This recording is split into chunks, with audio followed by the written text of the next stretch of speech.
अष्टावक्र की दृष्टि में, और वही शुद्धतम दृष्टि है, आत्यंतिक दृष्टि है। बंधन केवल मान्यता का है, बंधन वास्तविक नहीं है। रामकृष्ण के जीवन में ऐसा उल्लेख है कि जीवन भर तो उन्होंने मां काली की पूजा अर्चना की, लेकिन अंततः उन्हें लगने लगा कि ये तो द्वैत ही है, अभी एक का अनुभव नहीं हुआ।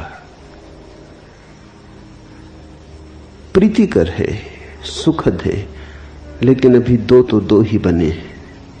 कोई स्त्री को प्रेम करता, कोई धन को प्रेम करता, कोई पद को।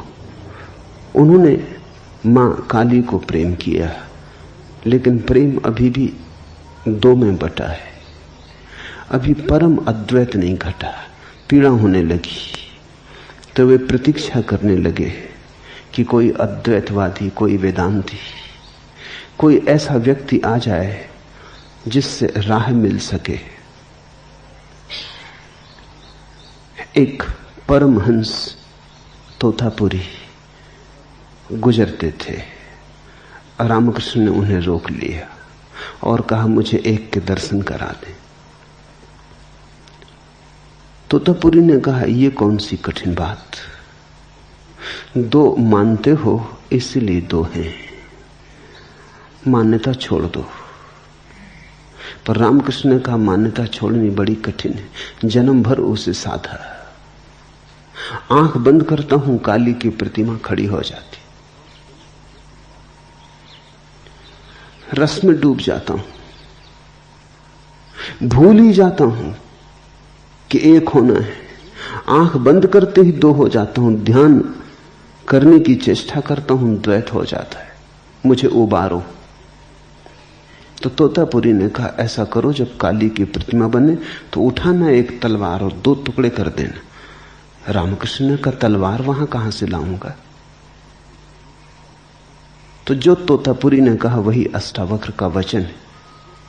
तोतापुरी ने कहा, ये काली की प्रतिमा कहां से ले आए हो? वहीं से तलवार भी ले आना। ये भी कल्पना है, इसे भी कल्पना से सजाया संवारा है, जीवन भर साधा है, जीवन भर पुनरुक्त किया है, तो प्रगाढ़ हो गई है। ये कल्पना ही है। सभी को आंख बंद करके काली तो नहीं आती। ईसाई आंख बंद करता है, वर्षों की चेष्टा के बाद तो क्राइस्ट आते। कृष्ण का भक्त आंख बंद करता है तो कृष्ण आते। बुद्ध का भक्त आंख बंद करता है तो बुद्ध आते। महावीर का भक्त आंख बंद करता है तो महावीर आते। जैन को तो क्राइस्ट नहीं आते, क्रिश्चियन को तो महावीर नहीं आते। जो तुम कल्पना साधते हो वही आ जाती। रामकृष्ण ने काली को साधा है तो कल्पना प्रगाढ़ हो गई।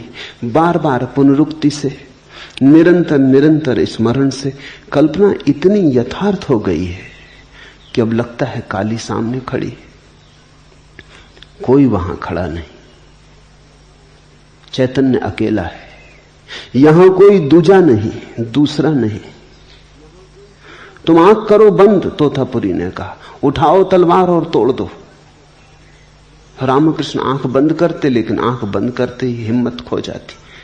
तलवार उठाएं काली को तोड़ने को, भक्त भगवान को काटने को तलवार उठाए, ये बड़ी कठिन बात है। संसार छोड़ना बड़ा सरल, संसार में पकड़ने योग्य क्या है।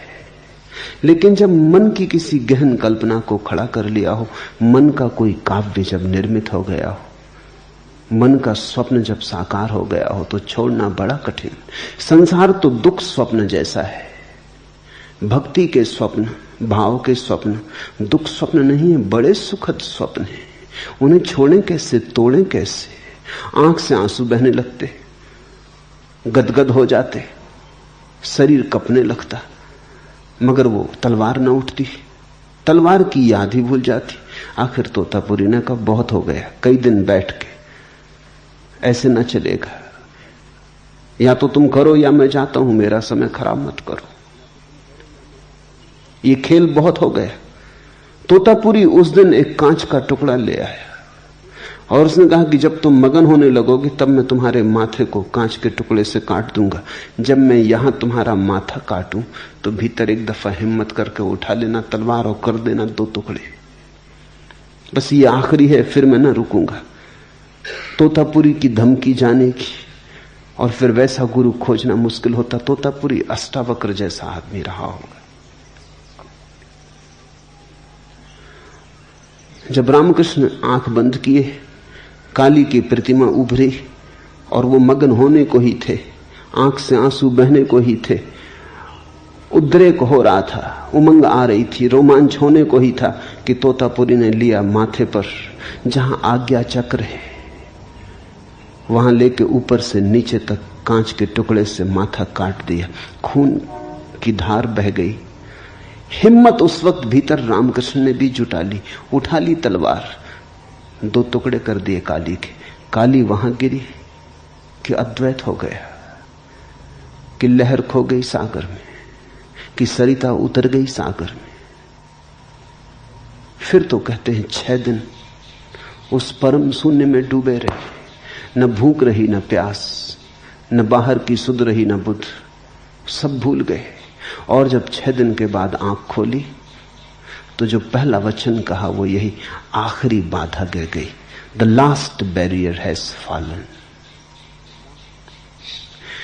ये पहला सूत्र कहता है, हे पुत्र, तू बहुत काल से देहाभिमान के पास में बंधा हुआ, उस पास को ही अपना अस्तित्व मानने लगा है। मैं देह हूं, मैं देह हूं, मैं देह हूं, ऐसा जन्मों जन्मों तक दोहराया है। दोहराने के कारण हम देह हो गए। देह हम हैं नहीं, ये हमारा अध्यास है, ये हमारा अभ्यास है, ये हमारा आत्मसम्मोहन है। हमने इतनी प्रगाढ़ता से माना है कि हम हो गए। रामकृष्ण के जीवन में एक और उल्लेख है।